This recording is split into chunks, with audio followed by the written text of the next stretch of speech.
السلام عليكم ورحمة الله وبركاته. كلنتي وعنا وناكسن داوديا لدلهانتين بأمل ولبوا نقد داون إنسان كنا سودوادا برنامج كدعدو ينكا رويال تي في وعن 6 صيدي كجسو قبل استوديو رويال مقالة لندن أنا محمد عبد علي عنكو بالله التضباط كان مقالة مقدشة وحا لقو قبتي كنتني اللي بقولي كسو ورقسة مركي لا أساسي إذا مدى حوق الدلك الصومالية وعكسو قيب قلي مدحوينها دولدكم القاركا الصومالية مدن شريف شيخ أحمد رئيس الوزراء عبدولي محمد علي قاس يقار كترسن قولها وزيرة دولدكم القاركا الصومالية وحانا لاركي عيد مدى حوق الدلك الصومالية وقاد عيار كسو مريو قيبا كميدا ودوين كمقالة مقدشو munaasabad lagu xusayo aasaaska ciidanka xoogga dalka Soomaaliyeed oo ka soo wareegtay 52 sano xuskeeda ayaa maanta waxa lagu qabtay magaalada Muqdisho. munaasabadaas ayaa waxa ka qayb galay madaxweynaha dowladda ku meel gaarka Soomaaliya Sheekh Shariif Sheekh Ahmed, ra'iisul wasaaraha xukuumadda ku meel gaarka Soomaaliya iyo mas'uuliyiin kala duwan. waxaana munaasabadaas ugu horeen ciidamada xoogga dalka Soomaaliyeed cutubyo ka tirsan ee dikacyaar ku mareen qaar ka mid ah wadooyinka magaalada Muqdisho iyadoo wadooyinka qaarkoodna ay ahaayeen kuwo la xiray oo ammaankooda si aad loo adkeeyay.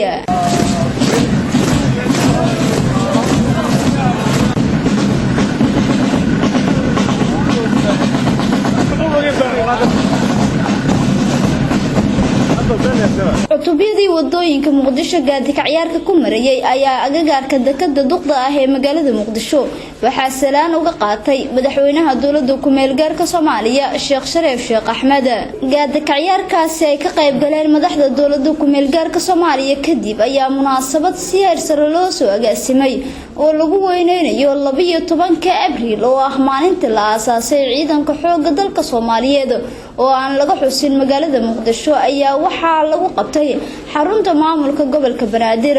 munaasabadaas ayaa waxa ka qayb galay madaxda dowladda ku meel gaarka dadweyne aad u fara badan kuwaas oo ka kala yimid 16 degmo ee gobolka Banaadir.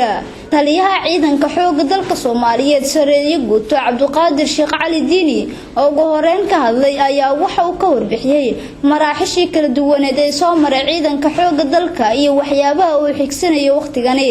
laakiin maanta wuxuu joogaa heerar kala gedisan oo waqtigu soo galay marxalad koobaad marxalad labaad iyo marxalad saddexaad intaba hadda ku noqon maayo. marxaladii koobaad oo asaaska ahayd, marxaladii labaad oo dhisidda ahayd oo 7 ahayd iyo marxaladii saddexaad oo soo maray dibka ugu weynaa oo ah kala tagkii ciidamada xoogga dalka Soomaaliya. wasiirka difaaca xukuumadda ku meel gaarka Soomaaliya oo garbihiisa joogeen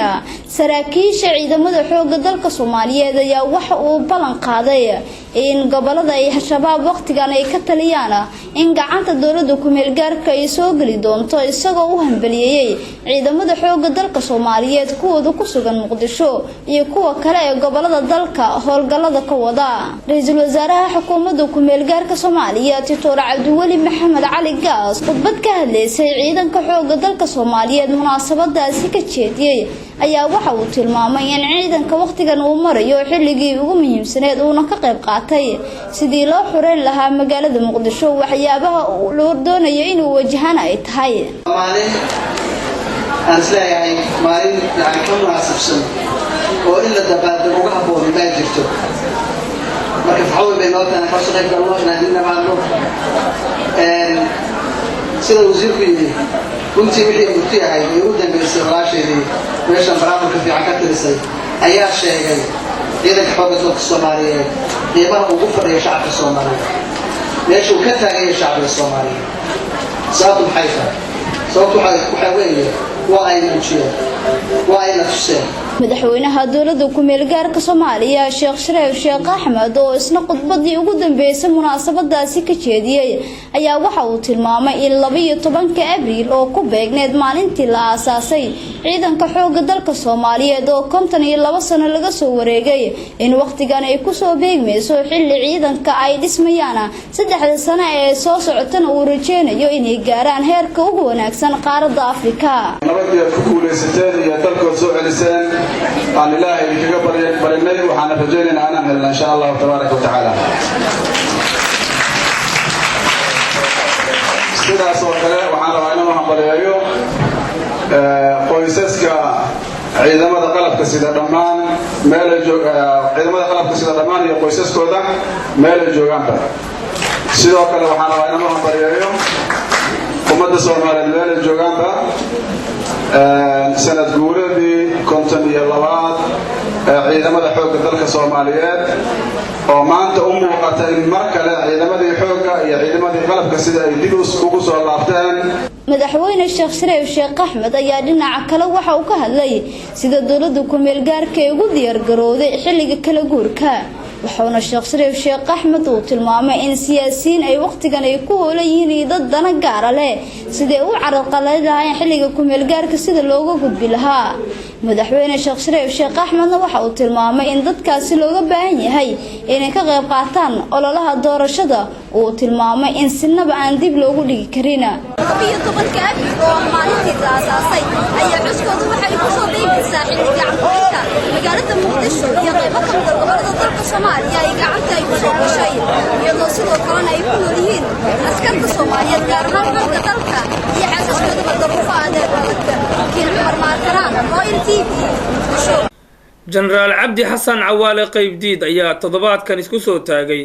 madaxtinimada maamul goboleedka Galmudug Cabdi Xasan Cawaale Qaybdiid taliye hore ciidamada booliiska dowladda Soomaaliya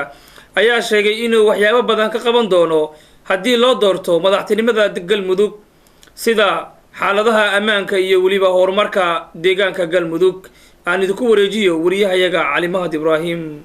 General Cabdi Xasan Cawaale Qaybdiid oo kamid ah siyaasiyiinta Soomaaliyeed isla mar ahaantaana ka soo jeeda deegaanada maamulka Galmudug oo maanta shirjiraad ku qabtay magaalada Gaalkacyo ee xarunta u ah gobolka Mudug ayaa shaaca ka qaaday inuu yahay musharax u taagan xilka madaxtinimada ee dowlad goboleedka Galmudug Cabdi Xasan Cawaale Qaybdiid ayaa waxa uu sheegay inuu u tartamayo xilka madaxtinimada ee maamulka Galmudug maadaama wax yar uu ka harsan yihiin doorashada madaxweynaha dowlad goboleedka Galmudug oo ku eg bisha Agoosto ee soo socota General Cabdi Xasan Cawaale Qaybdiid ayaa shirkiisa shirjiraad ku sheegay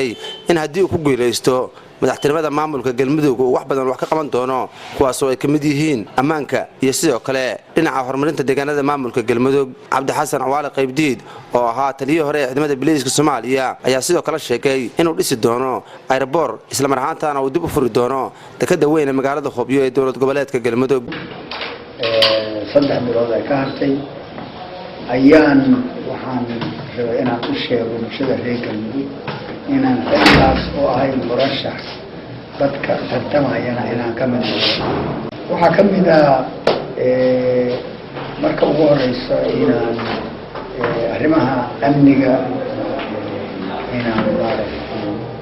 ka qabto waxaa kaloo ka mid ah qodobada kale aan soo bandhigay arrinta ballaarinta Galmudug oo runtii maadaama 6 sano jirsatay ilaa haddana aysan weli hirgelin arrintaasi waxay tahay arrimaha ugu muhiimsan maaragtay maanta ka hawlo waxay tahay marka ugu horeysa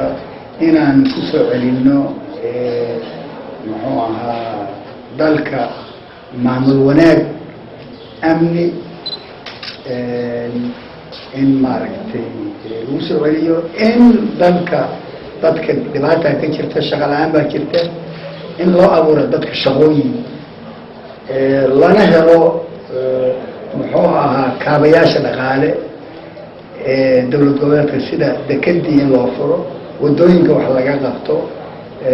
in maaragtay airport loo sameeyo meelahaas la-aantoodana hadda horumarba. hadalkan maanta ka soo baxay Jenaraal Cabdi Xasan Cawaale Qaybdiid oo dhowr jeer xilalka kala duwan ka soo qabtay dowladda dhexe ee Soomaaliya ayaa wuxuu ku soo aadayaa xilli ay soo tarayaan musharaxiinta u tartamaysa xilka madaxtinimada ee dowlad goboleedka Galmudug. Cali Mahad Ibraahin, telefishinka caalamiga Royal Gaalkacyo. weli waxaynu bartan kaga jirnaa barnaamijka dhacdooyinka oo si toos ah idinkaga imaanayo stuudiyaha Royal ee magaalada London. xarunta madaxtooyada Villa Soomaaliya waxaa toddobaadkan madaxweynaha dowladda ku meel gaarka ah Soomaaliya oo casharaf ugu sameeyay qaar ka mid ah saraakiisha ugu sarreeyay ciidamada xooga dalka Soomaaliya, waxayna kaga hadleen sidii loo soo gacan gelin lahaa qaybaha ka haray dalka Soomaaliya ay gacanta ugu dhig lahayd dowladda ku meel gaarka ah Soomaaliya. aan idinku wareejiyay wariyahayaga Kiin Cumar Makaraan oo toddobaadkan inooga soo dirtay magaalada Muqdisho. madaxweynaha dowladda ku meel gaarka Soomaaliya Sheekh Shareef Sheekh Axmed oo xalay kulan casho la qaatay saraakiisha ciidamada xooga dalka Soomaaliyeed ayaa kulankaasi waxa uu ahaa mid looga hadlayay sidii loo dardargelin lahaa howlgallada ay ciidamada xooga dalka ay ka wadaan gobolada dalka dagaalada looga soo horjeedo xarakada Al-Shabaab. taliyaha ciidamada xooga dalka Soomaaliyeed Sareeye Guuto Cabdiqaadir Sheekh Cali Diini oo ugu horreyn kulankaasi cashada ka hadlay ayaa waxa uu tilmaamay inuu madaxweynaha ugu mahad celinayo cashada uu sameeyay ciidamada xooga dalkan ay hor yaalaan shaqooyin badan. taariikhdan hadda ku macluumayaa maantana oo qasabnay taariikhda xooga dalka Soomaaliyeed, laakiin waxaan xusuusinaynaa ummadda Soomaaliyeed ciidanka xooga dalka Soomaaliyeed oo kontoniyada laga tirsaday in uu yahay lafdhabarka nabadgelyada iyo difaaca qaranka ummadda Soomaaliyeed, loona baahan yahay ummadda iyo shacbiga Soomaaliyeed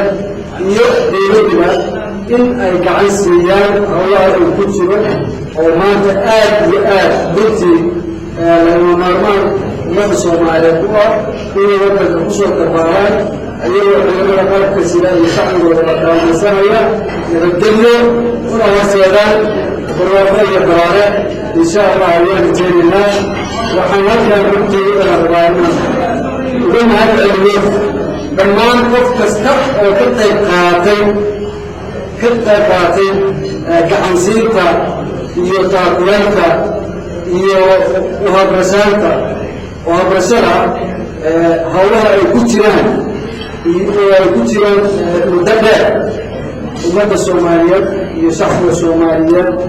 gaar ahaan gabdhihii sida akrasala-aanta had iyo hameen dhiirigelinta ugu fogeyn jiray.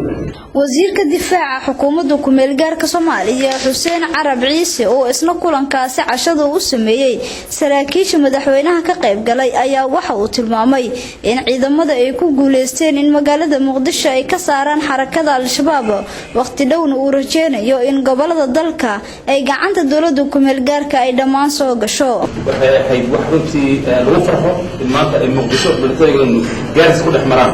waxweyn nimankii u soo baxaa keenana runtii waa idinka noo fadhiya waan ku mahadsantahay. maanta Muqdisho waa arkaanoo masjidoo la maraya magaalada dib loo dhismaysaa way hagaagaysaa shicibku ilaahayna banaadamku wuxuu ku abuuray inay u dhowga gargarsiyaha badan inay maarata marka nabad ama wax wanaag yimaado banaadamka ilaahay waa soo abuuray inuu iska iloobo ama cabasho bilaabo, laakiin waxaa xusid mudan mar kasta wixii aad u soo qabateen ummadda Soomaaliyeed oo ay ka mid tahay maanta Soomaaliya oo maanta nabad lagu joogo oo dadkeedii dayuuraduhu 4 bilood ay buuxaan Muqdisho la iman karin maanta qurbaha marka laga imanayo. taas waxay ku tiri idinku go-aankii ay gaadheen inaad difaacdaan dadkiina dib u xoreysaan. anigu waxaan qabaa runtii taariikhda way xusi doontaa, waxa laga yaabaa inaanaan ogeyn maanta oo dagaal ku jirtaan oo idinku shaqo idin tahay oo waajibkiina aad gudanaysaan, laakiin waxaan qabaa shicibka Soomaaliyeed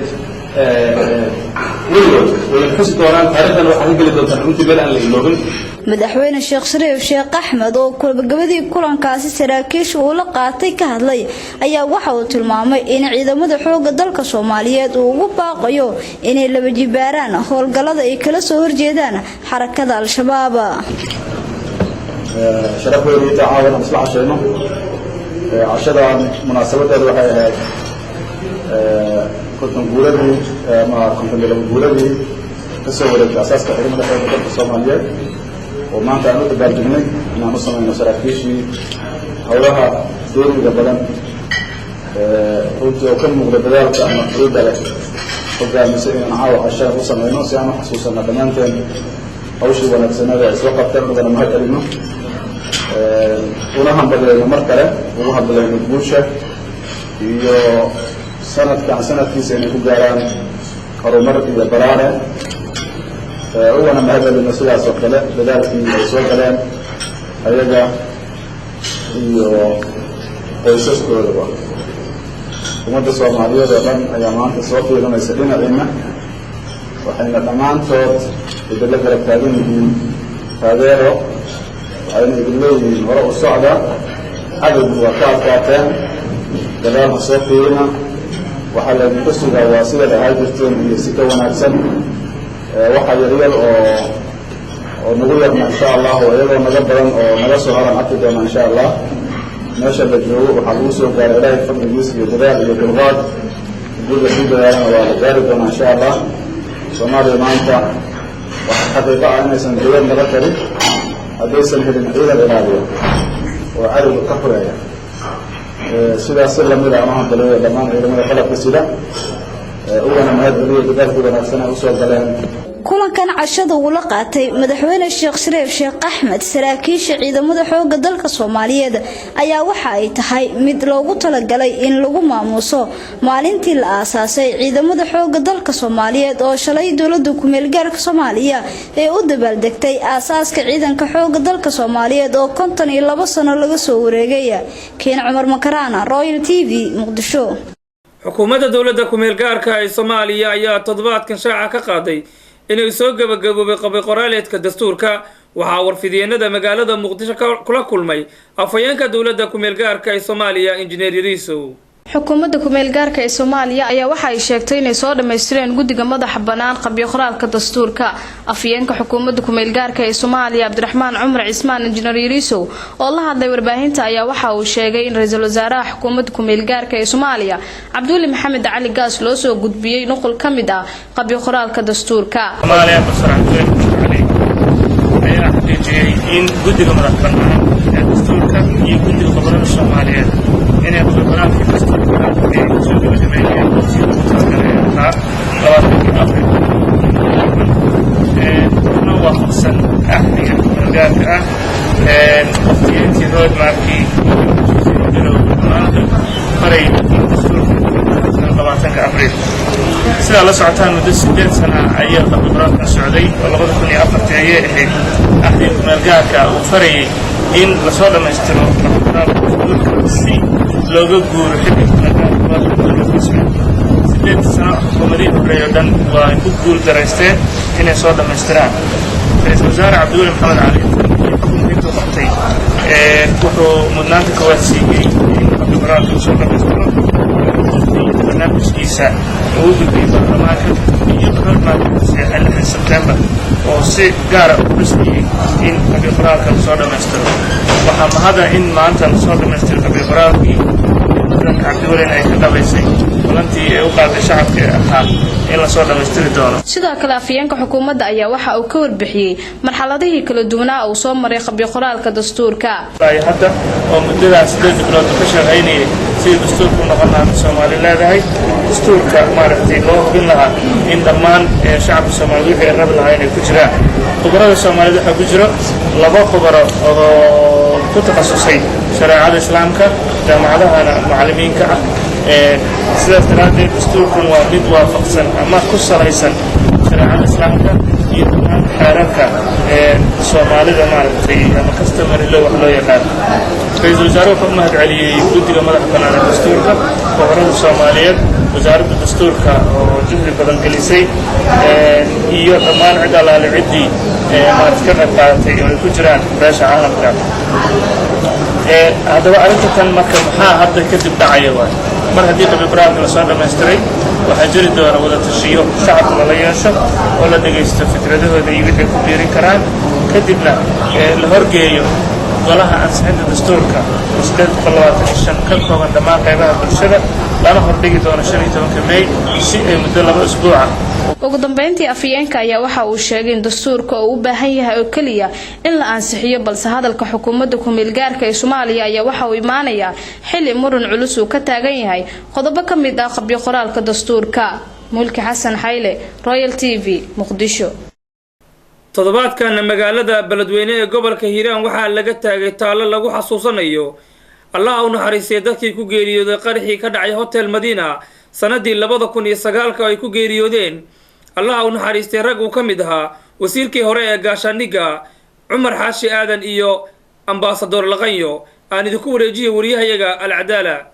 xubno ka tirsan maamulka dawladda ku meel gaarka ee gobolka Hiiraan ayaa maanta waxay booqasho ku sameeyeen xaafado ka mid ah magaalada Beledweyne ee gobolka Hiiraan. xubnahan oo dhawaan soo gaaray magaalada Beledweyne ee xarunta gobolka Hiiraan oo ay ka mid yihiin xogayaha guud ee gobolka Cabdiraxmaan Buruki iyo waliba gudoomiye ku-xigeenka dhinaca ammaanka ee gobolka Hiiraan Axmed Cismaan Cabdulle Inji. gudoomiye ku-xigeenka dhinaca siyaasadda ee gobolka Hiiraan ayaa maanta waxay booqasho ku sameeyeen xaafadda Walwadaag ee galbeedka degmada Beledweyne. booqashada ay xaafadaha ku sameynayeen ayaa waxa ay tageen halka ay ku sugan yihiin ciidamo ka tirsan dawladda ku meel gaarka xeradaas oo ku taala xaafadda Walwadaag ee galbeedka degmada Beledweyne waxayna halkaas kula hadleen ciidamadii halkaas ku sugnaa. ku-xigeenka dhinaca ammaanka gobolka Axmed Cismaan Cabdulle Inji ayaa halkaas ka soo jeediyay khudbad isagoona u sheegay ciidamada dawladda ku meel gaarka inay heli doonaan mushaaraadkooda. aad waxaan u faraxsanahay maanta inaan gobolka Hiiraan qaybtiisa galbeed aan soo booqano waxaan booqan doonaa kaligiin maana dhammaan ciidamada meel kasta oo joogaan soo booqanayna maxaa yeelay haddaanan ciidamada la soo booqan aan loo tagin kalsooni ma jirayso kalsoonida maxay tahay dad shakhsiyaad oo colaad soo qabaa ma jiro laakiin in ciidamadii la dhex galo la isu soo dhaweeyo sharafteedna ku jirto walaalnimadeedna ku jirto saacadan laga bilaabo saad awalba ahaydeen askartii dawladda Soomaaliya inaan noloshiini aan ballan qaadno karaamkiini aan meel saarno waxaan rajaynaynaa maalmaha soo socdo inaan mushaaraad inso. sidoo kale xogayaha guud ee gobolka oo halkaas ka hadlay ayaa u ballan qaaday ciidanka dawladda ku meel gaarka inay dhibaato kasta ay la qaybsan doonaan haddii ay yihiin mas'uuliyiinta dawladda ku meel gaarka ee gobolka Hiiraan. ciidamada sharafta leh ee hortayda taagan aad iyo aad ayaan idinku mahadcelinaynaa soo dhaweynta aadna soo dhaweyseen iyo sida aad diyaarka ugu tihiin difaaca iyo horumarka dadkiina iyo dalkiina deegaanka aad leedihiin oo ah gobolkan Hiiraan. farxad iyo sharaf weyn bay noo tahay adinkoo u diyaara intaas inaan hortiina soo istaagno annagoo ah maamulkii dawladda federaalka ay u soo idmatay gobolkan inay horumariso oo hagaajiso oo si cadaalad ay ku maamusho inaan hortiina soo istaagno aad iyo aad baan ugu faraxsanahay waxaan ilaahay ka rajaynaynaa in aad heli doontaan cadaalad iyo midnimo. mas'uuliyiintan ayaa dhawaan waxay soo gaareen degmada Beledweyne ee gobolka Hiiraan iyagoona ka soo kicay timay magaalada Muqdisho ee caasimadda Soomaaliya. dhinaca kale maanta waxaa la dhagax dhigay taalo lagu xusuusanayo dadkii ku laaday qaraxii ismidaaminta ahaa ee 18 bishii Juun ee sanadkii 2009 ka dhacay hotelka Madiina ee bartamaha degmada Beledweyne halkaas oo ay ku dhinteen dad aad u fara badan oo isugu jiray mas'uuliyiin ka tirsan dawladda ku meel gaarka oday dhaqameedyo iyo waxgarad ka tirsan gobolka Hiiraan. qaraxaas ayaa dadkii ku nafwaayay waxa ka mid ahaa wasiirka ammaanka qaranka ee dawladda ku meel gaarka Umar Xaashi Aadan iyo safiirkii hore ee Soomaaliya u fadhiyay dalka Itoobiya Cabdikariim Faarax Laqanyo. dhagax dhigista taaladaasi waxa ka hadlay gudoomiyaha gobolka Hiiraan ee dawladda ku meel gaarka Cabdi Fataax Xasan Afrax. runtii 18 Juun reer Hiiraan iyo Soomaaliya waxay u ahaadeen maalin murugo leh sababtoo ummad Soomaaliyeed waxay galabsataan la arag cid ay gardarro ku samaysay aan la arag xurriyadeeda iyo inay calankeeda hoos harsato u dadaalaysay yaa meeshaan lagu baabi'iyay muddo daqiiqad gudaheed sidaa darteed maalinta qiimaha nala leh waxaan isla garanay oo ay dhowdahayna maalintii 18 Juun inaan dhagax dhig ku sameeyno taalo aan u dhigayno oo 18 Juun qof gaar ah oo meeshaas ku dhintay looma dhigayo laakiin waxa loo dhigayaa shacabkii reer Hiiraan ee Soomaaliyeed oo meeshaas ku gumaadmay si ay u xasuustaan shacabka reer Hiiraan markasta ay u arkaan in meeshaan musiibadaas ka dhacday. si kastaba ha ahaatee waa markii ugu horeysay maamulka cusub ee dawladda ku meel gaarka uu dhagax dhigo taalo lagu xusuusanayo dadkii ku laaday qaraxii ismidaaminta ahaa ee 2018 Juun ka dhacay hoteelka Madiina ee bartamaha degmada Beledweyne. Cabdirasaaq Maxamed Cabdullaahi Al-Cadaala, telefishinka caalamiga ee Royal Beledweyne. welina waxaynu bartan kaga jirnaa barnaamijka dhacdooyinka rabo mahiigaan ayaa toddobaadkan ka da'ay magaalada Hargeysa ee Somaliland kaasi oo khasaaro baan u geystay dad danyar ah oo ku dhaqan magaalada Hargeysa kuwaasi oo aan haysan meel ay ka galaan dhibicda roobka iyo qabowga uu wato. aan idinku wareejiyo wariyahayaga Maxamed Cabdi Xasan Boosh. roobab mahiigaan oo shalay galab ilaa xalay ka da'ayay magaalada Hargeysa ayaa waxyeello u geystay qaar ka mid ah xaafadaha magaalada iyadoo sidoo kalena ay go'een jidadka muhiimka u ah isu socodka gaadiidka iyo dadweynaha. dhaam ku yaala xaafadda isku raranta ee la yiraahdo Daami oo ay ku nool yihiin dadka dabaqada hoose kuna taalla waqooyi bari magaalada Hargeysa ayaa sababay in qoysas tiro badan ay ka jiraan dhulka ku teedsan dhaamkaasi iyadoo sidoo kale uu qarka u saaran yahay in fatahaada daadadka roobabka da'aya ay meesha ka saaraan dugsi hoose dhaxo ku yaala xaafadaasi. qaar ka mid ah dadweynaha ku nool xaafadda Daami oo maanta u waramayay telefishinka caalamiga ee Royal ayaa xaaladda ay ku sugan yihiin walaac ka muujiyay waxaana ay ugu baaqeen dawladda hoose ee magaalada Hargeysa iyo xukuumadda dhexe ee Somaliland inay la soo gaaraan gargaar lagu samata bixinayo qoysaska halista ugu jira fatahaada roobabka ka curtay magaalada Hargeysa oo qaar xoog badan. waa dadkan cidii mas'uulka u ahayd mas'uulada u qaaday xusbi hebel baarahay waxa la yiraahdaa wasiir hebel baarahay waxa shubi jirtay lacagta dalka ka cunaysay dadkan waxa u qabato وبلغان ليه بسها كتراهو واحد نافعه لوانا وغير ليهayna dadka hawo sheeganayo dhibta waxa loogu adkeysanaya naafaca oo dadku culaa ma looba ka lojinba ka cabta oo uraya 2 kilomitir loo soo dhaaf karo qarmuunkiisa gidiga jeerka wixii bac iyo xaar iyo qarmuun umadu sameeynaysa oo meel kale loo qaadin ayaa ku dhaxradsan guriyaygu waa kuwa waliba anigu kaygu waa buu yar hareysnaay qaar kasiga gaabaro meesha waxba ka muuqan ayaa jira. waxaan nahay anagu dadkan xaafadda Daami ku nool magacayga waxa la yiraahdaa Tamataabud oo mane meed hadduu iga goob meel laga saaro ma lihin marka anagu waxa la yaalo waxna loo qabtay haba yaraatay ma jirto saasaan u cadibanahay waxa soo tiina waxa soo dhibaata waxa soo xashiisha ayaa noo yaala marka waxaanu doonaynaa anu dawladda iyo ka codsanaynaa in waxna loo qabto oo wadooyin loo bixiyo. anigoo ah maamulahan dugsigan aan dhex taaganahay Daami Cawli Yuusuf Ismaaciil waxaan xaggan ka soo jeedinayaa in roobkii shalay daay biyihii ay dhex fadhiyeen dugsiga arkaysan saakana warbixin baan bixiyay in wuu sheegay gudoomiyaha waxbarashada gobolka gudoomiyaha waxda gacli waxna uu sheegay waxayna si dhaqsaayeen wax uga qabanaynaa biyahani ma aha biyo caadiya waxa weeye waa gudaafadii waa xaarkii waa xashiishkii de waxa ka dhalan kara in cudurro iyo dhibaatooyin ayaa ka dhalan kara in markii biyihii ceelkii balligii buuxsamay dib loogu soo noqdeen oo ay galaasada hortoodii ay yimaadeen haddii uu roobku ku celiyo maantana de iskuulka bari la dhigan maayaba geedka u sii seexata anna lugtaasaan lahayo halkaasaan la seexda waxaan haysanaana ma jirto. dhanka kalena madaxa faydhowrka gobolka Maroodi Jeex ee wasaaradda caafimaadka Somaliland Cabdiwahaab Cabdi Naqruum oo la hadlay telefishinka caalamiga ee Royal ayaa walaac ka muujiyay xaaladda caafimaad darro ay sababi karaan roobabka ka da'aya magaalada. aad baad u mahadsantiin in TV-gin halkii TV badan looga baahnaa inay qaybta wacyigelinta ka qaataan in mid private oo ka qaato qayb aad baan u jecelahay ku soo dhaweynaa waxa weey xilligan roobaad baynu ku jirnaa maalmahan oo dhan waxaan wadnay wacyigelin aan ka siinaynay meelaha Daami oo kale waxa laga yaabaa in biyahaas oo kale ma garanaysaa lagu dabaasho ama qaar jeergaan ku qaataan ay cabaan halkaasna waa kolaraha meelaha uu ka dhasho marka walaal waxa weey meelahan qashinka inaan qashinka lagu soo daadinin taa waanu sheegaynaa dawladda hoose iyagana waxaanu sheegaynaa qashinka inay ka qaadaan meelaha biyaha ay marayaan oo kale oo horena uga qaadaan. si kastaba ha ahaatee xaaladda caafimaad darre la soo daristay dadka ku nool xaafadda isku raranta ee Daami ayaa ah mid halisa iyadoo dadkaasi markii horeba ay la tacaalayeen nolol maalmeedkooda mana jirto ilaa hadda wax gargaar oo ka yimid dhinacyo kala duwan. Maxamed Boosh, Royal TV, Hargeysa. ugu dambeyntiina magaalada London waxaa toddobaadkan kulan ku yeeshay oday dhaqameedyo ka soo jeeda beesha Shiiqaaleed oo ku sugan magaalada London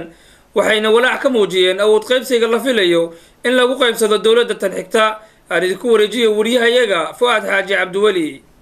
munaasabad ballaaran oo ay ka soo qayb galeen qaybaha kala duwan ee beesha Sheekhaal ee ku nool gudaha Britain ayaa isugu yimid kulan ballaaran oo ay ku cambaareynayaan sida loo qaybsanayo odayaasha iyo xubnaha baarlamaanka ee dhawaan la soo xulayo oo ay sheegeen inay tahay mid ku dhisan sadbursi oo aan cadaalad ku salaysnayn waxayna sheegeen inay yihiin beel aanan marnaba ka soo qayb qaadan dagaaladii dalka ka dhacay. oday dhaqameedyadii halkaasi ka hadlay ayaa ka codsaday xubnaha sare ee dowladda oo horkacayo madaxweynaha iyo wasiirka arrimaha gudaha inay wax ka qabtaan cabashadooda.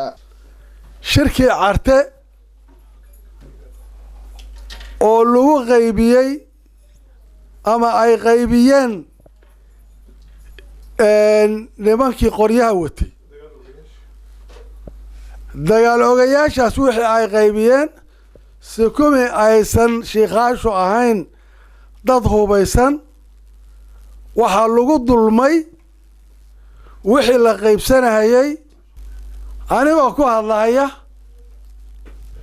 magaca beesha Shiikhaaleed odayaasha aqoon-yahanada